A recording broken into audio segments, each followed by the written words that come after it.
Hello viewers, मैं doctor Tahira, आपकी health coach, और इस वक्त आप देख रहे हैं channel health show with doctor Tahira. आज हम जिस टॉपिक पे बात करेंगे वो है डायबिटिक फुट। जी हाँ, diabetic foot. Diabetic foot disease a common and serious complication of diabetes. Diabetic foot एक रेंज है पैरों के मसले की इन डायबिटिक पीपल में। जो लोग डायबिटीज का शिकार हैं उनमें एक ये रेंज है सिम्टम्स की डायबिटिक फुट की। इसमें देखेंगे कि डायबिटिक फुट कैसे होता है, इसके क्या सिम्टम्स हैं जिसकी वजह से हम इसको डायबिटिक फुट कहेंगे। ब्लड शुगर लेवल्स अगर कंट्रोल नहीं हो रही हैं पेशेंट में, डायबिटिक पेशेंट में, तो उनके पैरों में ये अलामत आएंगी। पहले तो उनके पैर जो हैं वो सुन रहेंगे, उनमें लॉस ऑफ सेंसेशन आस्ता आस्ता खत्म होना शुरू हो जाएगा। उनको ठंडा और गर्म चीजें जो हैं वो उनको महसूस नहीं होंगी। उनके पैरों में नम्बनेस रहेगी, टिंगलिंग रहेगी, और उसके बाद उनको पेन महसूस होना शुरू होगा। इसके बाद जो देखेंगे कि ये पेन जो है बढ़ती चली जा रही है, और आगे जो एक स्टेज आएगी उसमें पैरों पे जख्म भी हो सकता है, ओपन सोर्स होंगे, और उनके उंगलियों के जो नाखून हैं उनमें भी इन्फेक्शन हो सकती है, फंगस इन्फेक्शन हो सकती है, उनका कलर चेंज हो सकता है, और जो पैरों की जो स्किन है, जो जिल्द है, वो ड्राई होना शुरू हो जाती है, और उसमें क्रैक्स पड़ना शुरू हो जाते हैं, खास तौर पर एड़ियों के मुकाम पर। इसके अलावा आप देखेंगे कि स्किन में कलर चेंजेस आना शुरू हो जाती हैं, और टेम्परेचर जो है वो भी चेंज होना शुरू हो जाएगा, और लेग्स में भी पेन महसूस होगा। और देखा जाए तो ये डायबिटिक पेशेंट में ये क्यों होता है, तो इसकी जो वजूहात हैं, एक तो है डायबिटिक न्यूरोपैथी। जी हाँ, हाई लेवल्स ऑफ शुगर होने की वजह से जो नर्व हैं उनमें वो डैमेज होना शुरू हो जाती हैं। तो जब नर्व डैमेज होंगी तो उसका तो इफेक्ट पूरे बॉडी पे पड़ेगा। लेकिन हम जो आज बात कर रहे हैं वो सिर्फ पैरों की बात कर रहे हैं, डायबिटिक फुट की बात कर रहे हैं।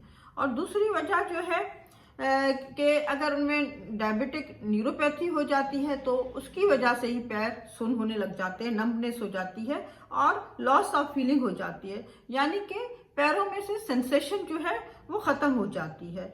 अच्छा, और फिर पुअर ब्लड सप्लाई यानी पुअर सर्कुलेशन की वजह से भी जख्म जो है वो ठीक नहीं होते हैं। हाई लेवल्स ऑफ शुगर होने की वजह से जो ब्लड सर्कुलेशन है, जो ब्लड वेसल्स हैं, जो खून की नालियां हैं, वो सिकुड़ना शुरू हो जाती हैं, उनमें एक नैरोनेस आना शुरू हो जाता है, जिसकी वजह से वो प्रॉपर ब्लड सप्लाई नहीं कर सकती, पुअर सर्कुलेशन होता है। तो उसकी वजह से पैरों में जो है वो जो वुंड्स हैं वो हील नहीं हो पाते, और इसके अलावा गैंग्रीन होना शुरू हो जाती है। गैंग्रीन कहते हैं टिश्यू डेड को, डेड टिश्यू होना शुरू हो जाते हैं, स्किन जो है वहाँ की वो टिश्यू जो है वो डेड होना शुरू हो जाते हैं, और उसको हम गैंग्रीन कहते हैं। और उसमें फिर ये होता है कि इम्यून सिस्टम जो है वो भी वीक होता है, इन्फेक्शन फैलना शुरू हो जाता है, और जख्म ठीक नहीं हो पाते। बाज़ दफ़ा तो ये जख्म इतने सीरियस हो जाते हैं, इतने बढ़ जाते हैं कि जिस हिस्से में ये जख्म होते हैं उनको एम्पुटेशन की भी ज़रूरत पड़ सकती है। जी हाँ, उनको काटना भी पड़ सकता है, जैसे कि इफेक्टेड टो, यानी जो उंगली जो है वो ज़्यादा इफेक्टेड हो गई है, उसका जख्म सही नहीं हो रहा, गैंग्रीन हो गया है, बिल्कुल ब्लैक हो गए हैं, और आधा पाँव, पूरा पाँव भी है वो भी बिल्कुल गैंग्रीन का शिकार हो गया, काला पड़ गया है, जख्म हो गए उस पर। और कभी कभी एक लेग या दोनों, एक टांग, दोनों टांगें, दोनों पाँव, यहाँ तक की भी नौबत आ जाती है कि उनको काटने की जरूरत पड़ती है, जिनको एम्पुटेशन ऑफ द फुट कहते हैं, एम्पुटेशन ऑफ द लेग कहते हैं। ये इसलिए किया जाता है कि पेशेंट की जिंदगी बचाने के लिए किया जाता है, क्योंकि इन्फेक्शन और फिर आगे स्प्रेड होता चला जाएगा और डेंजरस हो जाएगा, और फिर ये किसी की जिंदगी बचाने के लिए जरूरी है कि फिर उसका पाँव ही काट दिया जाए, या उसकी जो टांग है उसको ही काट दिया जाए, जिसको एम्पुटेशन कहते हैं। तो अब देखिए ये इतनी कॉम्प्लिकेशंस हो रही हैं, डायबिटिक फुट हो गया है डायबिटिक पेशेंट में, तो क्या किया जाए कि ये नौबत ही ना आए। What should be the safety measures taken to prevent the diabetic foot? कि पहले ही हम कुछ ऐसी कोशिश कर लें, ऐसे स्वास्थ्य इकदाम कर लें कि शुरू में ही कंट्रोल हो जाए और ये जो एम्पुटेशन हो रही है, पाँव कट रहे हैं और टांगे कट रही है, ये ना हो। तो उसके लिए सबसे पहले ये है कि आपको अपने पाँव का, अपने पैर का डेली चेकअप करना पड़ेगा। आप खुद भी चेकअप करें अपने पाँव का, देखें इसमें किसी किस्म के चेंजेस तो नहीं आ रहे, कोई स्किन में चेंजेस तो नहीं आ रहे, कोई उंगलियों के दरमियान कोई इन्फेक्शन तो नहीं हो गया। अगर आप ठीक है, आप खुद भी करें और अपने फैमिली मेंबर्स को भी कहें कि वो भी देखें और जज करें कि आपके साथ कोई पैरों में कोई प्रॉब्लम तो नहीं हो रहा। जैसे आपकी स्पाउस है या कोई और कोई घर का फर्द है तो आप उसकी भी हेल्प ले सकते हैं। और दूसरा फिर हाइजीनिक कंडीशन, अपने पैरों को आप डेली वॉश करें नीम गर्म पानी के साथ। एक टब ले लें, उसमें अपने पाँव रखें नीम गर्म पानी में, उसको वॉश करें सोप के साथ। हो सके तो थोड़ा सा डिटॉल भी डाल दीजिए टब में गर्म पानी में।